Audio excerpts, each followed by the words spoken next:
kuelekea kilele cha kumbukizi ya miaka 80 ya Soviet kuishinda wanazi wa Kijerumani, Putin alimuomba Zelensky wasimamishe mapigano kwa masaa 72, yaani siku 3, mpaka sherehe yake imaliziki. Itaanza tarehe 9 na kuendelea. Yaani tuseme wageni wameanza kuingia kuanzia leo, lakini hii sherehe zitadumu kwa siku 3. Kumbuka, hizi ndizo sherehe kubwa kabisa ndani ya Urusi. Hakuna sherehe kubwa zaidi ya hii ambayo Warusi wanaiheshimu, kwa sababu walipoteza binadamu wengi sana. Tunajua dunia inapambana kuandika historia nyingine ya vita kuu ya pili ya dunia, kwamba Mrusi hakushiriki katika kiwango hicho ambacho dunia inajua. Wanahistoria wanaelewa jinsi Marekani anavyopambana kuandika historia mpya ya Urusi. Kumbuka, historia tunazosoma tuliandikiwa, hatukuandika wenyewe. Na ukitaka kujua dunia inawatawala, niangalia namna dunia inavyopambana kuandika historia mpya kuhusiana na vita kuu ya pili ya dunia. Siku zote Marekani amekuwa ni kimbelembele wa kujionyesha kwamba yeye ndio alikuwa mshirika mkubwa katika ukombozi wa bara la Ulaya kutoka katika utawala wa Nazi ya Ujerumani. Lakini ukweli ni kwamba aliyemwaga damu nyingi kuliko wote ni Soviet. Zaidi ya binadamu milioni 20+ walikufa kutoka Soviet. Marekani watu laki kadhaa, hata milioni hawafiki, kwa sababu alikuwa DJ wa sherehe. Kazi yake alikuwa ni kuwachangamsha wenzake kwa silaha na chakula. Anyway, tuachane na hayo. Sasa wiki hii nzima Zelensky amekuwa akionyesha kama vile kutengeneza mazingira hizi sherehe zisiwe za kufana kama nyingine zinapofanyikaga, yaani kuhakikisha hizi sherehe hazifanikiwi. Kumbuka kuna uongozi mkubwa sana utakuja Moscow, Urusi. Xi Jinping, rafiki mwaminifu wa Putin. Kuna rais wa Brazil, kuna marais wa Kiafrika. Yaani kuna ugeni mkubwa sana ndani ya Urusi, mkubwa kweli kweli. Kwa hiyo lazima utulivu uwepo. Sasa alichokuwa anakifanya Zelensky wiki hii nzima ni kurusha drone nyingi sana ndani ya Urusi. Mpaka sasa wanadai ni karibia drone 150 na zaidi ambazo Warusi wameshazidungua wiki hii, ambazo zilikuwa lengo lao zilikuwa zielekee Moscow. Sasa baada ya Zelensky kuonyesha huu utovu wa nidhamu, jana Putin akapiga target 150 ndani ya Ukraine. Unajua dunia sasa hivi ishaelekea India na Pakistan kidogo. Kwa hiyo kuna habari hata magharibi hawezi kukupa. Dunia kidogo ina focus na India na Pakistan, kwa sababu India na Pakistan, kumbuka wale watu wana nuclear. Kwa hiyo wakiachwa waende wanavyotaka, dunia inaweza ikaingia kwenye maafa makubwa sana. Kwa hiyo Putin naye haachi kuendelea kumwadhibu huyu mtoto wake kimya kimya, japokuwa mtoto naye anaonyesha utovu wa nidhamu. Sasa baada ya huyu Zelensky kujaribu kutuma drone Moscow, lengo lake ni kudisrupt hizi sherehe, alijibiwa na makombora na drone kwa kulengwa target zaidi ya 150. Ni nyingi sana target, vituo vya kijeshi, drone facility, military, yani vitu. Nikisema target 150 mtu anaweza asinielewe. Unajua vita vya sasa ndugu zangu ni vya kidijitali sana. Yaani watu wanaonana physically tofauti na zamani. Kuna drone, kuna satellite, kuna instant satellites zinakupa real time picture, wanaita real time picture satellite, kwamba movement ya troops, movement ya vifaa, kila kitu. Kwa hiyo kama ni target 150 ni sehemu nyingi sana. Sasa huyu dogo bado akatoa, kama alivyotoa statement yake ya kutisha kwamba viongozi wote watakaotembelea Moscow litakalo wapata ni juu yao. Hiyo ilikuwa ni sentence ya kuonyesha kwamba Zelensky ana uwezo wa kufanya jambo lolote ndani ya Moscow. Nikurudisha nyuma kidogo. Ukiona ugeni mkubwa wowote umekwenda kwa Zelensky, yani Kiev, ni lazima wawasiliane na Urusi. Narudia tena, kabla kiongozi yote wa Ulaya wa Marekani mkubwa hajaenda Kiev, Ukraine, ni lazima apige simu Moscow, kwa sababu anga ya Ukraine anayecontrol ni Mrusi. Kuna watu watanikatalia, Urusi wapigi Kiev, akivurugwa anapiga Kiev, Odessa, Lviv, Kharkiv, kwa sababu hizo zote ni military installation. Hizo zote ni sites za kupokea silaha kutoka Poland. Kwa hiyo hakuna air defense ambayo Putin hajaitungua ndani ya Ukraine. Hakuna air defense ya aina yoyote iliyotengenezwa sehemu yote duniani haijatunguliwa na bwana Putin. Sijui petrol, sijui unazijua. Ukisikia hypersonic imesimama, unajua kuna kitu muhimu kinatakiwa kipigwe. Yaani kuna kitu muhimu kinatakiwa kipigwe kwa gharama yoyote. Ukisikia oceanic amesimama, sasa kuna swali mtu ataniuliza, je, hao wengine hawawezi kuingia anga ya Urusi? Nikupe historia kidogo. Urusi ni simba. Simba akiwa porini hachagui pa kulala, sehemu yote analala. uwe na uhakika ukimvamia simba umuue, usimwache. Ukimjeruhi simba atakumaliza wewe. Hayo yalimtokea bwana nani? Bwana Hitler.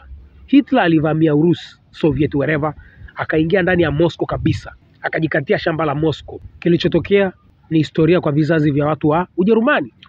Sio kwamba Amerika atamani kuivamia Urusi, sio kwamba Uingereza atamani kuivamia Urusi, sio kwamba Ufaransa atamani kuivamia Urusi. Je, ukivamia Urusi utaweza kuishinda Urusi na kuigawagawa vipande? Kwa sababu idea ya watu wa Ulaya na Marekani, ili Urusi tawalike inatakiwa igawanywe vipande. Kama unavyoona India na Pakistan. India na Pakistan ilikuwa ni nchi moja. Imagine India na Pakistan leo hizi zinaungana zinakuwa nchi moja. One of the strongest, ndugu zangu, duniani kuna watu wanaitwa walimwengu. Lengo lao ni kuitawala dunia na rasilimali zake. Na hao walimwengu wanaamini kabisa pakiwepo na muungano mkubwa sehemu yoyote hawawezi tena kuutawala. Angalia China. China ndio imedestroy the walimwengu, the globalist community. China, na wasiti kusema kwamba the world order has been disrupted by Chinese. CCP wamepata nguvu. CCP wana watu 1.4 billion people. Na wafundisha how leadership is being, oh man. Na hapa somo kubwa sana, nasema nyinyi mnielewanagi. Kwa hiyo kazi ya globalist elite ni kukatakata vipande vidogo vidogo nchi duniani ili zitawaliki. Kama unavyoona ugomvi wa India na Pakistan, ule ni wa makarne na makarne. Trump mwenyewe amekiri ule ni makarne, umetengenezwa, sio from nowhere. Kwa hiyo hilo ndio lengo alikuwa anataka walifanye kwa Urusi. Kwa hiyo Putin can strike any target in the world. Sehemu yote Putin anaingia, kwa sababu Warusi ndio wazalishaji wa the best rocket engine in the world. If you didn't know, chukua hiyo. Kwa hiyo to the point ni kwamba baada ya Zelensky kuleta hizo jeuri, ameambiwa kwamba operesheni kitawashwa itakaa standby kwa ajili yake kama atajaribu kuharibu sherehe kubwa kabisa za ndani ya Urusi za kusherekea kilele cha kumbukizi ya miaka 80 ya kumuua na kummaliza dikteta Hitler. Operesheni kitamsalimia. Kwa hiyo Zelensky haezi kuharibu sherehe za mkubwa Putin kwa kelele zake, wakati yeye anaongea tu baada ya kula dawa zake. Zelensky afanyagi decision, ndugu zangu. Decision ya Zelensky inatoka, kama sio Ulaya inatoka Marekani. Kuna watu wawili wanaoperate kichwa cha Zelensky, umoja wa Ulaya na Marekani. Zelensky hana chochote. Zelensky hana silaha. Zelensky hana pesa. Anawezaje kuongea maneno hayo kwa Putin? Kazi ya Putin ni kumwambia, ndugu zanguni, nyie mnakuja Kiev, mimi nawaheshimu. Sasa kama huyu mtoto anataka kuharibu sherehe zangu, hamwezi kuja Kiev na nyie. It's simple and clear. Control your stupid idiot. If you cannot control your stupid idiot, you won't come in Kiev anymore. Ni simple statement. So kitu ambacho Zelensky ameapa ni kuharibu sherehe za bwana Putin. Swali nataka tuliachie, ataweza? Putin kamwambia ajaribu.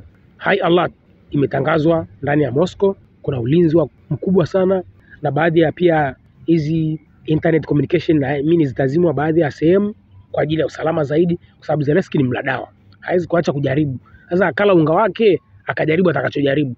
So update ni kwamba vita inaendelea Urusi na Ukraine kama kawaida, japokuwa dunia inaanza kufocus kwa India na Pakistan. Zelensky alikuwa anataka ceasefire ya siku 30. Niwakumbushe hicho. Wakati Putin ataki ya siku, kuna watu watajiuliza, kwa nini Putin ataki ceasefire ya siku 30? Kwa nini Putin ataki kusimamisha mapigano kwa siku 30? Unavyosimamisha mapigano siku 30, huyu mtoto anaendelea kupewa silaha na hao manyang'ao ambao wanampa kiburi.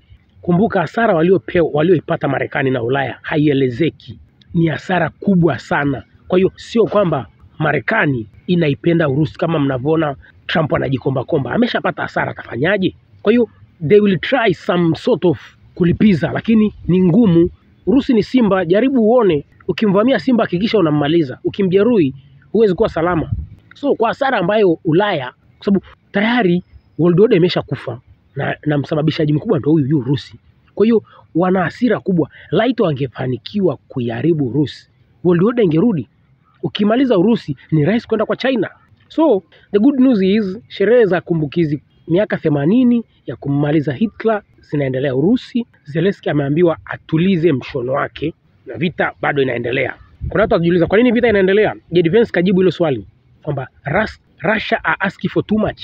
Warusi wanataka vitu vingi sana. Ni kweli, washadanganywa sana. Right now, the Russians are asking for a certain set of requirements, a certain set of concessions in order to end the conflict. We think they're asking for too much, okay? And then obviously, the Ukrainians matter a lot. They're the other side. They're the other party, at least to the direct conflict. And we have to ask, what is the Ukrainian, what do they need in order to bring this conflict to a successful completion?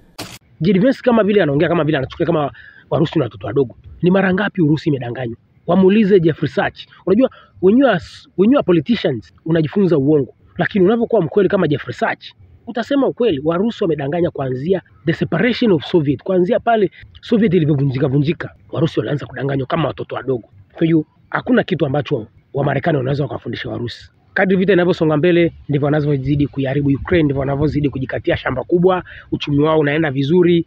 They have all advantages in a war, in a battlefield, economic, everything. So hivi vita inavyoendelea, magharibi wanaumia, Ukraine anaumia, Russia haumii hivyo mnavyowaza. Russia anaumia kidogo sana kwa sababu vita ni all about economy.